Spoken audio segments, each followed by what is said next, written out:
최근에 개봉한 영화 중에 완벽한 타인이라고 하는 영화가 있습니다. 500만 명이 넘게 볼 만큼 많은 사람들의 공감을 이끈 영화인데요. 이 줄거리가 이렇습니다. 어린 시절부터 친했던 이 네 명의 친구들이 다 커서도 친하게 지냅니다. 결혼도 하고 또 의사도 되고 또 자기 일을 가진 아주 잘 자란 네 친구들이죠. 그래서 네 부부가 가끔씩 모임을 할 만큼 아주 가깝게 지냅니다.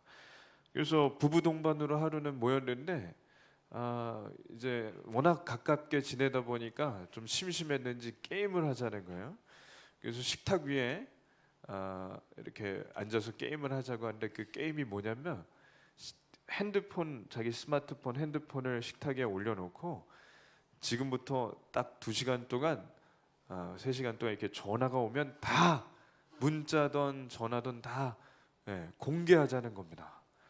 그래서 이게 우리말로 하면 진실 게임을 하자. 그래서 진실 게임을 했는데 그 2시간 동안에 이 4명, 이 8명이 초토화가 되는 그런 영화입니다.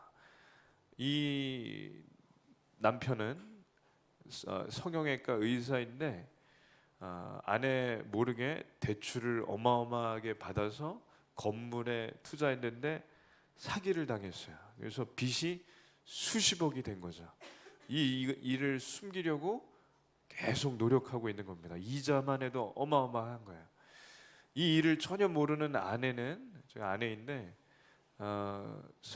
남편이 성형외과 의사인데 가슴 수술을 받는 겁니다. 근데 남편을 속이고 딴 의사에게 받는 거예요. 그래서 남편을 못 믿는 거예요. 남편을 못 믿어서 딴 사람한테 받는 거죠. 이 남자는 바람을 피는데 계속 여자한테 전화가 오는 겁니다. 근데 게임 규칙대로 어쩔 수 없이 전화를 받았더니 바람 피는 여자가 임신을 했다고.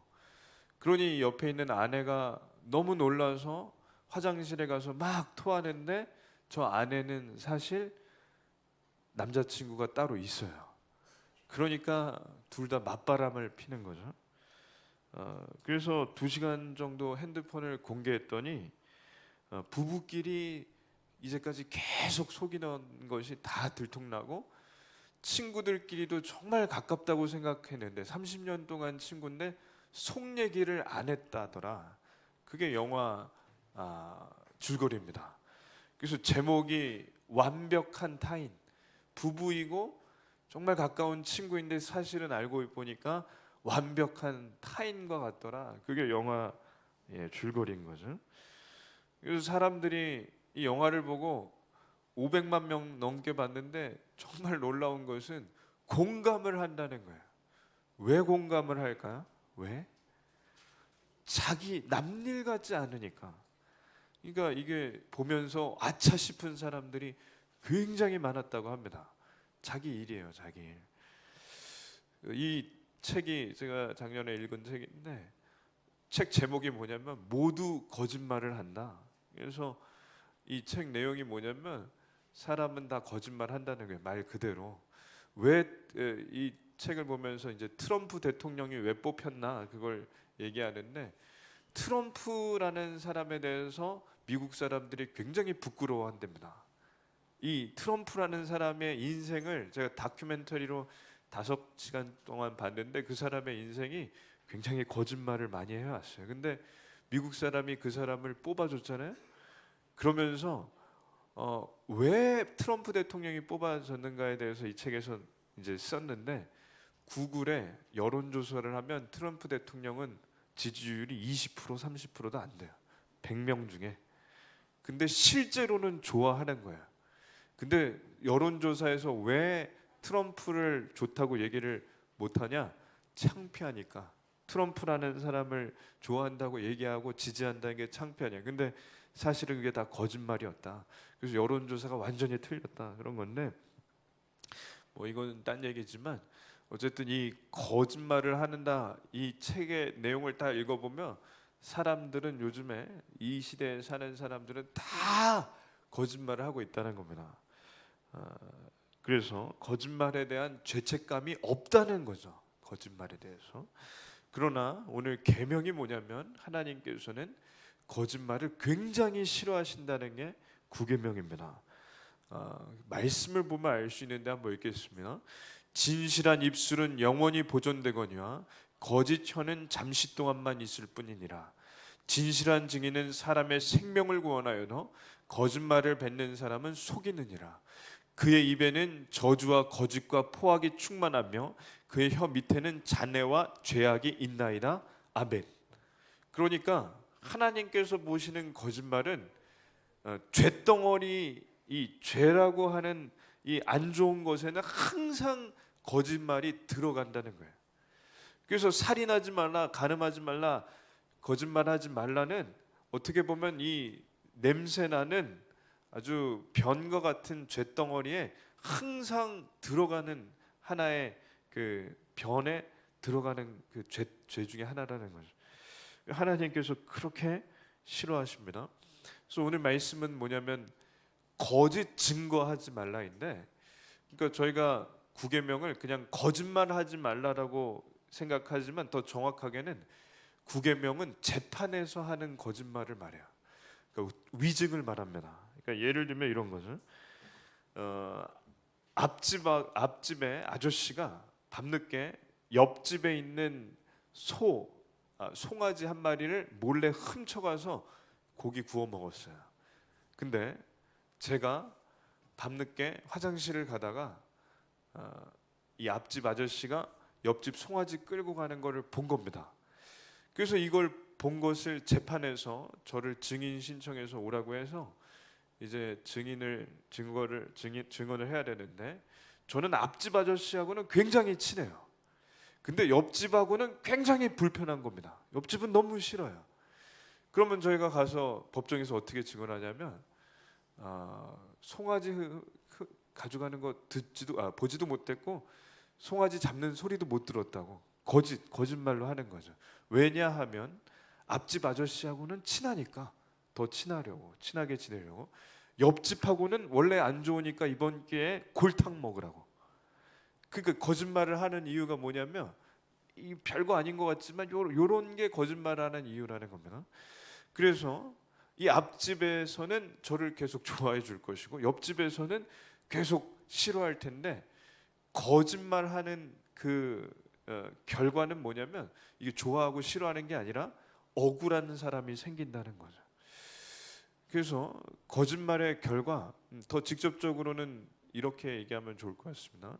저희가 미성초등학교 요 앞에 건널목이 가까이 있는데, 이렇게 길을 가다가 밤늦게 에쿠스 승용차가 저희 옆집에 중학교 아이를 이렇게 쾅 하고 치고 가는 걸 봤어요. 근데 그 밤늦게지만 가로등이 밝아서 그 차 번호판을 본 겁니다. 에쿠스 승용차 번호가 예를 들어서 1234다 본 거예요.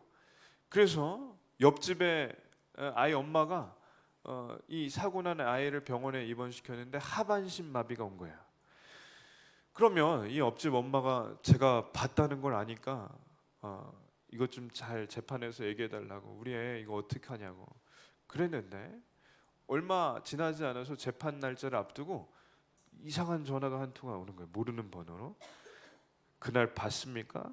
그래서 예, 내가 그 차 주인인데 당신 그 재판 가서 그거 봤다고 얘기하면 당신 가족 다 가만두지 않을 거니까 다 죽일 테니까 그렇게 알고 있으라고. 그 번호를 알아보니까 조직 폭력배인 거예요. 저한테 일어난 일은 아닙니다. 걱정 안 하셔도 되고. 그 조직 폭력배가 죽이겠다고, 너네 가족, 너네 첫째, 둘째, 셋째 어느 유치원 다니는 거 알고 너 아내 어디 다니는 거 아니까 내가 가만두지 않겠다고. 그럼 제가 고민을 하겠죠. 고민을 하다가 재판 당일이 딱 돼서 갔는데 증언을 하려고 보니까 딱 저 신장로님 자리에서 그 조직 폭력배가 저를 보고 무언의 사인을 강한 눈빛으로 주는데 이제 갈등이 생기는 거예요. 이거 어떻게 하나. 그때 겁이 나니까 그냥 못 봤다고 하는 거죠. 그날 그 조직폭력대는 바로 풀려나고 아이 엄마는 저를 보고 울면서 어떻게 그럴 수 있냐고 한참 동안 원망을 하는데 이제 그 일이 지나갑니다. 어떻게 되냐? 그 아이는 하반신 마비인데 치료 보상을 받을 길이 없어지는 거예요. 그리고 그 나쁜 짓을 뺑소니 친 그 사람은 그날로 무죄가 돼서 풀려난 거예요. 음주운전하고 또 다닐지도 모르고 뭐 어떤 짓을 할지도 모르죠.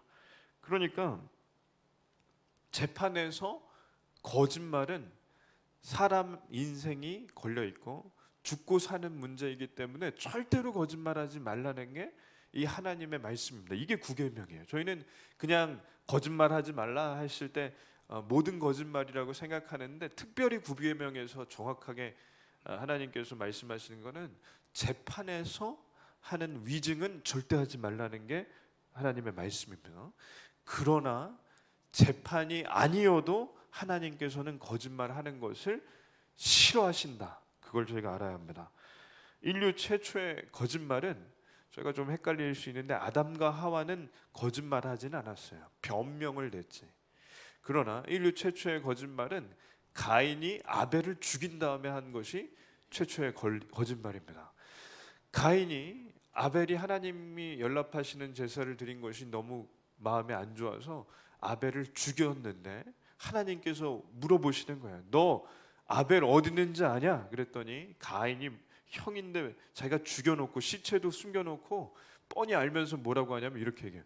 하나님, 제가 동생을 돌보는 자입니까?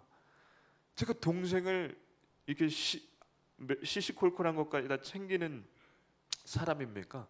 이게 거짓말이죠. 하나님께서는 가인을 굉장히 괘씸하게 여기셨습니다. 여기서 하나님, 제가 정말 동생을 죽이는 죄를 저질렀습니다. 용서를 구했더라면 어떻게 됐을까? 바뀌었을 수도 있어요. 근데 이 가인은 저주받은 인생이 됩니다. 아브라함도 거짓말을 했는데 바로 왕이 이 아브라함의 아내 사라를 눈여겨보고 좋게 보고 아내로 삼겠다는 마음을 먹는 거예요. 그때 아브라함이 어떻게 하냐? 이 여자는 제 여자입니다. 드라마 무슨 대사처럼 이 여자는 제 여자입니다. 이렇게 얘기했어야 했는데 아브라함이 뭐라고 하냐면 사라한테 가서 당신이 내 누나라고 누이라고만 여동생이라고만 해주면 나는 살 길이 열리니까 좀 부탁을 할 테니 그렇게 얘기해 달라고. 그래서 사라가 어쩔 수 없이 누이라고 하는데 이 아브라함이 굉장히 사실은 찌질한 거죠. 자기 혼자 살아보겠다고 아내를 팔아먹은 게 사실은 아브라함입니다.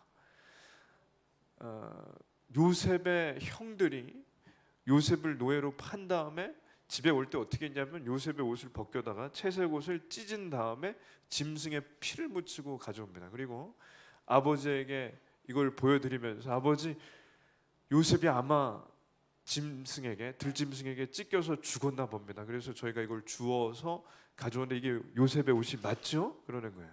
그때 아버지가 펑펑 울면서 그 사랑하는 아들을 잃고 그 이후로 요셉을 다시 만날 때까지 그 세월을, 눈물의 세월을 보내는 겁니다. 이 말씀에 나오는 사람들이 나중에 이렇게 아브라함 같은 경우는 회개하고 바뀌긴 했지만 이 거짓말을 한 것만큼은 하나님께서 그렇게 싫어하셨다는 것을 저희가 성경을 보면 알 수 있습니다. 굉장히 싫어하셨다는 거죠. 왜냐하면 의도가 악했기 때문에 그렇습니다. 저희는 사소한 거짓말이든 법정에서 하는 큰 거짓말이든 그 의도가 만약에 하나님 보시기에 좋지 않다면, 양심에 거리끼는 것이라면, 악하다면 하나님께서는 그거 잘 용서해 주시지 않으실 겁니다. 20년 전에 우리나라에 가장 인기 있는 가수 10명을 꼽으면 꼭 꼽혔던 가수가 하나 있는데 요즘엔 다른 걸로 유명하죠. 아시나요? 나? 유승준이라고? 이 가수가 노래도 잘하고 10대 가수왕 안에 뽑히고 춤도 잘 추고 운동도 잘하고 굉장히 괜찮았어요. 그리고 정직하고 아주 바른 청년이라고 인기가 많았습니다. 근데 이 유승준이 미국에 어려서 이민을 갔기 때문에 미국 영주권을 가지고 있다가 나중에 한국에 들어와서 가수가 돼서 인기를 얻고 아주 대성공을 얻고 난 다음에 돈도 많이 벌었죠. 그래서 자기가 한국에서 돈도 벌고 여기서 이렇게 인기도 얻었으니까 군대를 가겠다고 얘기를 하는 거예요. 그것도 방송에 나와서 한두 번이 아니라 하여튼 여러 번 방송에서 얘기를 했습니다. 그래서 다 군대 간다고 이제 생각하고 신체 검사까지 받아놨는데 병무청에 가서 미국에 일본에 갔다가 미국에 가서 군대 가기 전에 마지막으로 정리 좀 하고 콘서트 한번 하고 오겠다고 이제 신청서를 낸 거예요. 원래는 군대 가기 코앞에 한 몇 달 앞두고는 3, 4개월 앞두고는 절대 외국에 갈 수 없고 허락을 안 해주는데 병무청에서 특별히 설마 네가 뭐 방송에서까지 이렇게까지 얘기했는데 뭐 다른 마음을 먹겠냐. 그래서 병무청에서 원래는 안 되는 걸 허가해 줬습니다. 근데 일본에 가서 콘서트 한 다음에 미국 가서 시민권으로 바꿨어요. 미국 걸로. 그 다음에 군대 안 가는 거예요. 그래서 그 이후로 지금 한국에 못 들어오고 있는 거죠. 19년째 한국에 못 들어오는 겁니다. 괘씸죄가 더 들어간 것 같아요. 참 안타까운 게 뭐냐면 이 유승준이 제가 신학을 공부할 때 저희 학교에 온다는 얘기가 있었는데 굉장히 믿음이 좋아요. 그래서 콘서트에서도 복음성가를 부르고 교회를 정말 잘 다니고 나중에 꿈이 뭐냐면 CCM 가수도 하면서 목사님이 되겠다고 그랬어요. 그래서 신학을 진짜로 편입하려고 했던 걸 압니다. 그러니까 사람들이 교회 욕을 하는데 이유가 뭐냐면 저 유승준이 교회 잘 다니고 하나님 잘 믿는다고 해놓고 이렇게 대놓고 거짓말을 하니까 이제 사람들이 굉장히 실망한 거야. 지금도 한국에 이제 얼마 전에 앨범을 내서 들어오려고 하는데 나라에서 법으로 유승준법이 생겨서 못 들어옵니다. 이제 못 들어와요. 그리고 저 이렇게 신문이나 뉴스에 나면 교회 욕을 꼭 먹어요. 왜냐하면 목사님이 된다고 했기 때문에.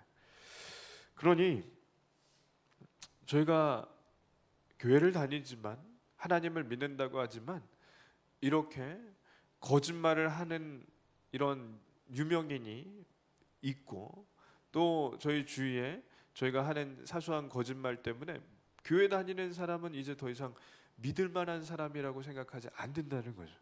지난번에 말씀드렸던 그 대수대도 중고를 그렇게 비싸게 팔려고 하는 것처럼 교회 다닌다고 해서 사람들이 믿어주지를 않습니다. 아르바이트를 해보면 알 수 있는데 아르바이트생들 중에요. 제가 예전에 PC방에서도 한번 일해봤는데 PC방에 CCTV가 있는 이유가 두 가지입니다. 하나는 손님들이 행패를 부리거나 하는 걸 찍으려고. 두 번째는 주인만 아는 건데 뭔지 아세요? 알바생들이 이 캐셔에서 돈 가져가는 거 잡으려고. 그래서 편의점하고 PC방 이런 데는 알바생들이 있는 데는 꼭 CCTV가 이 점원이 일하는 데를 비추고 있다는 거. 그만큼 사람이 사람을 못 믿는 시대인 거예요. 근데 교회 다닌다고 해서 믿을 만하냐? 제가 PC방에 일할 때 5명 중에 알바생 중에 3명이 교회 다녔는데 3명 다 조금씩 한 것 같아요. 그러니 이제는 교회 다닌다는 것으로 사람이 믿는 시대가 아닙니다. 유학하는 동안에 한국 이민자들끼리 사이가 안 좋은 경우가 많은데 왜 그런가 봤더니 한국 사람이 한국 사람을 사기치는 경우가 많습니다. 그러니까 영어로 사기치기는 참 어려워서 그런지 이제 이민자들 중에 참 놀라운 통계는 1990년대까지 80%가 교회를 간다는 통계가 있어요. 이민을 가면 한국 사람을 만나고 싶다. 그럼 어디 가냐? 교회 가면 돼요. 100명 중에 80명이 교회 간다는 통계가 있는데 어떻게 사기를 치냐면 교회 오래 다니는 집사님이나 뭐 권사님이나 장로님이 새로 한국에서 이민 온 물정 모르는 집사님, 권사님, 장로님을 사기치는 거예요. 이런 경우가 굉장히 많다는 거죠. 그래서 이민자들이요 일을 할 때 직원을 뽑는데 가장 먼저 보는 게 뭐냐면 어느 학교 나왔는지 안 봐요. 어디서 출신이 어딘지도 안 봐요. 그 사람을 이렇게 잘 보면서 믿을 만한 사람을 뽑아요. 그냥 그게 편의점이든 세탁소든 어디든 이 사람이 제가 직접 들은 얘기입니다. 믿을 만한 사람이면 다 된다는 거예요. 그래서 정직한 사람을 구하기가 참 어려운 시대인데 만약에 하나님을 믿는다고 하고 거짓말을 자꾸 하면 하나님의 이름을 망령되게 일컫는 것이고, 그 사람 거짓말을 밥 먹듯이 하는 사람은 결국에 어떻게 되느냐? 한번 말씀 읽겠습니다. 살인자들과 우상 숭배자들과 및 거짓말을 좋아하며 지어내는 자는 다 성 밖에 있으리라. 아멘.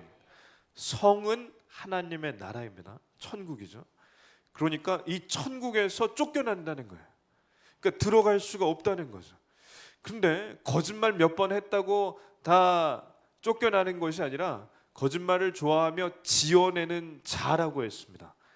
그러면 거짓말을 우리가 몇 번 하면 다 쫓겨나는 것은 아니지만 거짓말을 좋아하는 자는 그 사람이 믿음이 없는 사람이라고 하나님은 이제 아신다는 거예요. 믿음이 없는 사람의 열매가 거짓말이라는 거죠.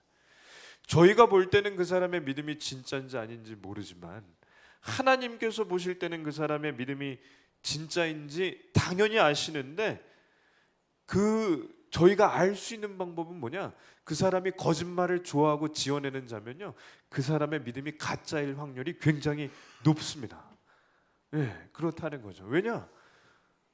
행함이 없이는 믿음이 없다고 하셨기 때문에 행함이 거짓말이면 그 사람의 믿음도 가짜라는 거예요.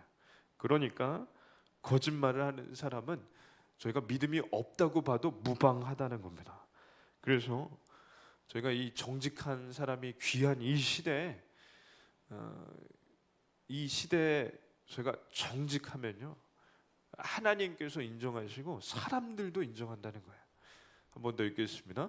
그런즉 거짓을 버리고 각각 그 이웃과 더불어 참된 것을 말하라.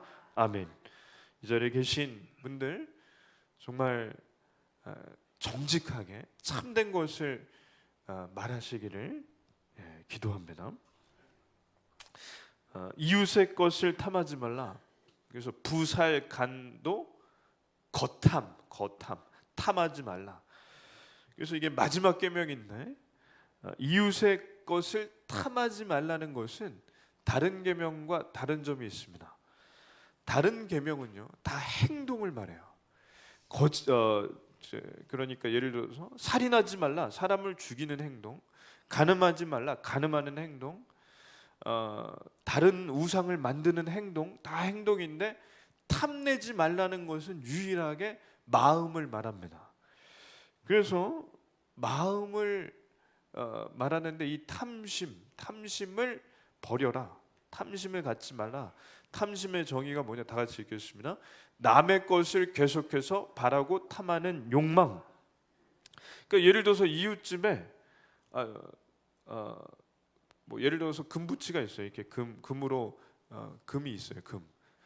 그래서 이 골드바를 볼 때마다 너무 탐심스러워서 가지고 싶은 거죠. 근데 이게 가지고 싶다 부럽다 하면 사람이 나중에는 그거를 가져와요. 몰래. 도둑질이죠. 근데 여기서 이제 중요한 거, 하나님께서 도둑질하지 말라고 8계명에 말씀하셨는데 도둑질 안 하면은 되지 왜 탐심을 갖지 말라고 굳이 말씀하셨는가? 이게 이제 중요한 겁니다. 탐심과 도둑질이 다르기 때문에 이 계명을 따로 만들어 주신 거예요. 탐심과 도둑질이 다릅니다. 왜냐? 아직 도둑질을 하지 않았어도 탐심만으로 충분히 문제가 크다는 거예요. 탐심이 커질수록 자기 욕심만 생각하기 때문에 다른 사람을 생각하는 마음은 자연히 줄어듭니다. 그래서 어떤 결과가 있냐? 사촌이 땅을 사면 배가 많이 아플수록 탐심이 큰 거예요. 그러니까 탐심이 큰 사람일수록 사촌이 땅을 샀을 때 굉장히 배가 아픈 겁니다. 여기에 그런 분이 있다면 탐심이 있다는 거예요. 자, 동생이나 사촌이나 누가 땅이나 아파트 샀을 때 그걸 축하하신 분, 그때 마음이 좀 아렸던 분, 예, 그게 이제 탐심이 얼마나 있는지를 알 수 있는 거죠. 그래서 이렇게 말씀을 드리고 싶은데, 사촌이 땅을 사면요, 박수를 좀 쳐주시기를 바랍니다.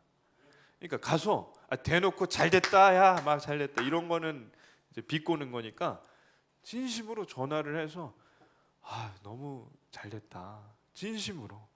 그러니까 사촌이 땅을 샀을 때 축하해 줄 수 있는 사람은 탐심을 제어할 수가 있어요. 근데 남이 잘 됐을 때 배가 자동으로 아픈 사람은 그냥 탐심이 있다고 인정을 하셔도 됩니다. 예수님 믿는 사람이요, 사촌이 땅을 샀을 때 진심으로 축하해 주면 진짜 괜찮은 사람이죠. 진짜 예수님 믿는 사람이 전도 잘 못해도 그것만으로도 사촌은 이미 감개무량할 거예요. 그렇기 때문에 탐심을 줄이시기를 바랍니다. 근데 저희가 말씀을 볼 때 또 중요한 것이 있는데, 하나님께서는 그렇다고 해서 저희가 불교처럼 무소유로 살라고 하신 적이 한 번도 없습니다. 그러니까 이런 거죠. 이웃의 것을 탐하고, 이웃의 아내를 탐하고, 이웃의 소를 탐하고, 이웃의 집을 탐하지 말라고 하셨어요. 그 얘기는 뭐냐면 이건 괜찮은 거야. 자기의 집을 탐하고 자기의 아내를 탐하는 것은 괜찮다는 겁니다. 그러니까 무슨 얘기냐면, 남자는 때가 되면 장가를 가야 하고 또 열심히 일해서 자기 집도 사야 하는데 그건 탐심이 아니라는 거예요. 그러니까 저희가 막 청교도처럼 너무 이렇게 가난하고 청빈하게 사는 것만 깨끗하다고 볼 게 아니라 하나님께서 주신 복을 충분히 누리는 것은 하나님께서 원하시는 겁니다. 그건 청부, 깨끗한 부자가 되면 되니까. 그래서 우리가 노력한 만큼 받는 것은 하나님이 말씀하시는 것 같아요. 그러나 왜 이웃의 것을 탐하지 말라고 하셨냐면, 노력하지도 않았는데 남의 것을 꽁으로 갖고 싶은 것은 도둑놈 심보기 때문에 그건 안 좋다는 겁니다. 그게 탐심이라는 겁니다. 누구나 근데 문제는 탐심이 있다는 거죠. 다윗이요, 왕이 된 다음에 연전연승을 하고 백전백승을 한 다음에 나라의 영토가 커지고 백성들이 더 돈을 훨씬 GNP가 올라갈 만큼 괜찮아졌는데, 이제 전쟁에 안 나가도 부하들이 다 이길 만큼 괜찮았어요. 그때 궁전 발코니에 올라가서 거니는데 건너편 옥상에서 한 여인이 목욕을 하는 겁니다. 저 그림은 좀 과장된 것 같아요. 어떤 여자가 저렇게 옥상에 올라가서 저렇게까지 목욕을 할까? 저건 좀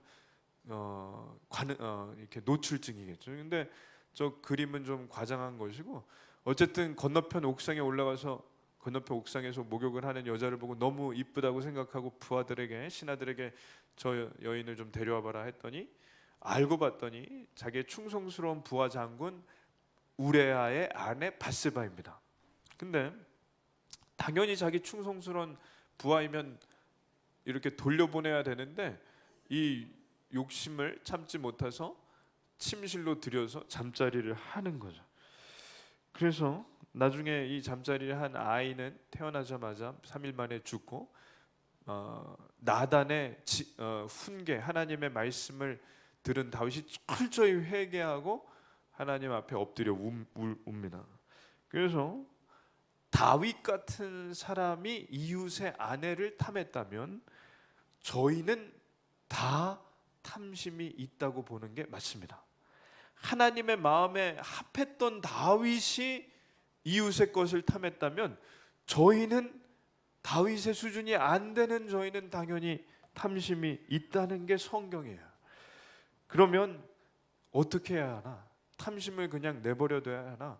아닙니다. 탐심을 어떻게든지 이겨내도록 애써야 하는데 저희가 이렇게 해야 되는 거예요. 세뇌를 해야 합니다. 세뇌. 오늘 세 가지만 볼 텐데 세 가지 탐심의 결과가 어떤지에 대해서 저희가 세뇌를 해야 됩니다. 첫 번째 한번 같이 읽겠습니다. 탐심은 반드시 죄로 이어진다. 그러니까 식탐이 있으면요 자연히 살이 찌게 돼 있어요. 그 TV에 미우새인가요? 미운 우리 새끼인가? 그 보니까 홍진영 언니가 나오는데 먹는 걸 굉장히 좋아해요. 그래서 그 어머니가 굉장히 걱정하는 거예요. 딸이 이제 결혼을 안 하고 자꾸 살이 찌니까. 근데 이 딸은 너무 재밌는 게 산에 한번 올라갔는데 이 잠바 안에 좀 살이 좀 있으니까 이 잠바 이 오리털 파카 안에 귤을 이제 가져간 거예요. 제가 보니까 귤을 동생한테 하나 주고 자기가 하나 먹고 이제 산에 올라가는 이유가 살을 빼려고. 근데 올라가면서 동생한테 하나 주고 자기가 하나 먹고. 그래서 나중에 동생이 아니 귤이 왜 이렇게 많이 나와고 꺼내 보니까 한 박스가 나왔어. 여기에 40개인가 나왔어요. 귤이. 그러니까 탐심이에요. 식탐. 그러면 살이 아무리 산을 올라가도 줄어들 수가 없어요. 어떤 분은 이런 얘기 하더라고요. 물도 다이어트 한다고 물만 마셔도 살찐다고 하는 것처럼 하여튼 욕심이 있으면 귤도 그렇게 먹으면 살이 안 빠지는 거죠. 그러니까 아내가 아닌 딴 여자를 탐하다 보면 바람으로 자연히 이어지게 돼 있습니다. 그래서 이웃의 집을 너무 탐하다 보면 그 집을 사기치게 돼 있는 거죠. 그래서 욕심은 잉태한즉 반드시 죄로 이어진다. 그걸 저희가 생각해야 합니다. 저희가 가진 이 탐심이 제어가 안 되면 반드시 난 죄짓게 돼 있는다. 두 번째 한번 읽겠습니다. 탐심은 만족이 없다. 전도서에 이런 말씀이 있어요. 은을 사랑하는 자는 은으로 만족함이 없고 풍부를 사랑하는 자는 소득으로 만족함이 없나니. 아멘. 세계 최고의 부자였던 카네기에게 기자가 와서 물었습니다. 돈이 얼만큼만 더 있으면 만족하시겠습니까? 그랬더니 카네기가 뭐라고 했게요? 요만큼. 근데 죽을 때까지 요만큼이 안 채워졌대요. 세계 최고의 부자였는데. 그러니 탐심, 욕심은 이게 줄어들 수가 없는 겁니다. 채울 수도 없는 거죠. 바람피는 남자는 한 여자로 만족하지 못합니다. 그래서 상대는 계속 바뀌는데 바람은 안 끝나요. 마찬가지로 남에게 사기치는 사람은 한 사람만 하지 않아요. 이 사람, 저 사람, 그 사람 끝나지가 않습니다. 그러니 탐심에는 만족이 없다는 거죠. 러시아의 톨스토이가 쓴 글이 있는데 사람에게는 얼마만큼의 땅이 필요한가? 이 소작농으로 살고 있는 한 농부가 남의 땅을 농사 짓다가 요만큼 자기 땅이 생겨서 이 농사를 지면서 자기 땅으로 이 먹고 사니까 너무 행복한 거예요. 근데 이 땅이 요만큼만 있으니까 먹고 사는 건 되는데 쌓이지 않으니까 조금만 더 땅이 있으면 좋겠다 생각하는 저의 건넌 마을에 큰 땅 부잣집 주인이 이런 얘기를 하는 거예요. 1,000만 원만 내면 아침 해 뜰 때부터 해 질 때까지 걸어간 모든 땅을 다 줍니다. 이런 광고가 있어요. 이 사람이 이름이 바흠인데 그 소식을 듣고 너무 좋아서 주인한테 가서 얘기를 하고 계약을 맺고 이 전날 밤새 어떻게 하면 땅을 찾아야 할까 연구를 하고 당일이 돼서 갔습니다. 1,000만 원 내고. 어떻게 했냐면 새벽 해 뜰 때부터 뛰는 거예요. 뛰어서 자기가 생각할 때까지 계속 뛰다 보니까 어느새 해가 이렇게 떨어지기 시작해서 산에 걸렸는데 이 사람이 보니까 빨리 돌아야겠다 생각해서 이게 조건은 처음에 시작한 데까지 와야 그 땅을 준다고 하니까 이 사람이 막 뛰어서 점심도 안 먹고 뛰어서 계속 뛰어오는데 해가 거의 질랑말랑할 때 이 시작점에 다 왔어요. 근데 시작점 2m 앞에서 너무 하루 종일 뛰어서 거기서 엎어져가지고 죽었어요. 그래서 이 사람이 땅을 이렇게 그 하루 종일 뛰어서 가지려고 한 땅에서 하나도 못 얻고 그 집 주인 하인이 와서 이 사람 머리 끝에서 발끝까지를 재줬어요. 그랬더니 2m 남짓. 그래서 이 글의 끝이 뭐냐면 사람에게는 2m의 땅이 필요하다. 그래, 그게 그 글이에요. 그러니까 이 글이 뭐냐면 탐심은 허무하다는 겁니다. 아무리 욕심 가져도 그거 다 땅 가져갈 수가 없다는 거죠. 그래서 탐심은 만족이 없다는 겁니다. 마지막 읽겠습니다. 탐심은 결국 이웃을 해칩니다. 네, 남의 아내를 뺏으려던 다윗이 하룻밤 같이 보낸 밧세바가 임신을 하니까 이거 자기가 이렇게 불륜한 사실이 나라의 백성들이 알려주면 망신이기 때문에 전쟁터에 있던 부하 우레아를 빨리 부르는 거예요. 불러서 뭐라고 하냐면, 야, 너 너무 수고하니까, 전쟁터에서 너무 수고했으니까 너 너무 고생했어. 이제 좀 집에 들어가서 좀 휴가를 갖고 다시 전쟁터에 나갔다. 그랬더니 얼마나 충성스러운지 이 우레아가 집에 안 들어가요. 안 들어가고 성벽 밖에서 잠을 자요. 왜냐하면 어떻게 내 부하들이 전쟁터에서 죽고 사는 그런 전쟁터인데 제가 들어가겠습니까? 그래서 다윗이 이 소식을 듣고 이 자기 죄가 덮여지지 않으니까 이 우레아 충성스러운 부하를 최전방에 보내서 죽게 합니다. 죽이는 거예요, 살인. 그리고 밧세바를 이제 첩으로 들이는 거죠. 그러니까 탐심이 나중에는 사람 죽이는 것까지 간다는 거예요. 아합 왕이 궁궐 앞에 마음에 드는 포도밭이 하나 있는데 그 포도밭 주인의 이름이 나봇이고, 이 포도밭이 너무 마음에 들어서 정말 최상급의 포도주가 나왔던지 이 포도밭을 뺏으려고 주인에게 가서 물어보는 거예요. 이 포도밭 얼마면 돼? 그랬더니 주인이 나봇이 조상에게 받은 밭이라 팔 수 없습니다. 그랬더니 왕이 거절당한 다음에 집에 와서 침상에 누워서 막 이러니까 그 악처인 이세벨이 와서 왜 그러세요? 그랬더니 저 이제 그림이 뭐냐면 포도밭 그러는 거예요. 성경에 보면. 그랬더니 이 부인이 얼마나 센 여자면 저한테 맡겨주세요. 그랬더니 이 여자가 가서 거짓 증인을 세워서 이 나봇이 하나님을 욕하고 왕을 저주했다. 그래서 즉결 심판하고 죽였어요. 그리고 포도밭을 뺏었습니다. 그러니까 성경에서 나오는 것처럼 탐심이 있으면 이웃을 해친다는 거죠. 포도밭 하나 때문이라도. 그래서 탐심은 결국에 남을 해코지 하게 돼 있다. 그렇기 때문에 저희가 이것을 새겨야 됩니다. 첫째, 탐심은 바로 죄로 이어진다. 탐심엔 만족이 없다. 탐심은 결국 남을 해코지 한다. 이 일이 성경에만 있는 것이 아니라 지금도 있습니다.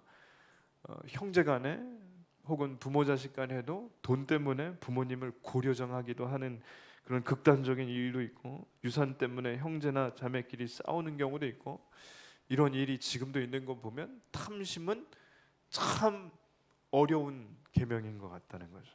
그래서 제가 탐심이 얼마나 무서운 결과를 가져오는지를 머리에 넣고 이것을 이기는 성경적인 방법은 하나라고 생각합니다. 뭐냐면 이겁니다. 한번 읽겠습니다.